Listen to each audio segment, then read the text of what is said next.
hello नमस्ते everyone so आज चाहिँ मेरो ड्युटी अफ थियो नि त रुममा खाना बनाउनु एकदमै अल्छी लाग्यो र म रेस्टुरेन्ट खाना आएँ सो फर्स्टमा मैले चिया अर्डर गर्यो मेरो चिया आइपुग्यो सो मैले चिया खाँदा चिया त्यस्तो मिठो थिएन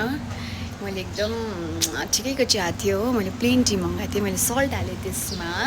सो फाइनली खाना एकदमै भोक लागिरहेको थियो खाना आयो भनेर म एकदमै खुसी भइरहेको थिएँ बट होइन रहेछ खाना अचार रहेछ सो मेनी भेराइटी अफ अचार हुन्छ नि एकदमै धेरै अचारहरू थियो सो म त एकदमै भोक लागिरहेको थियो नि त होइन म खाना फर्किरहेको सो फाइनली खाना पनि आइपुग्यो मेरो चिकन थाली देख्न सक्नुहुन्छ हो तपाईँहरूलाई सब्जीहरू के छ तपाईँहरूलाई देखाउँछु ल फर्स्टमा आलु र साग देन करेला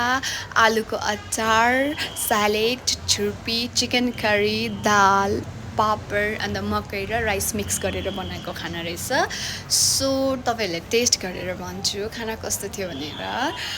फर्स्टमा मैले आलु र साग टेस्ट गरेँ मिठो थियो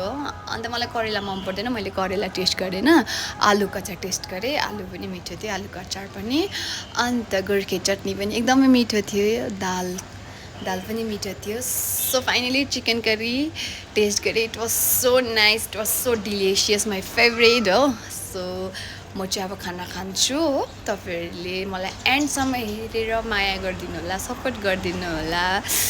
सो फाइनली हाम्रो बिल आइपुगेको छ र बिल चाहिँ कति भएछ भने 800 समथिङ एकदम रिजनेबल प्राइस तपाईँहरू सोल्टी होटलमा आएर खाना खान सक्नुहुन्छ एकदम reasonable price so by by thank you every one support me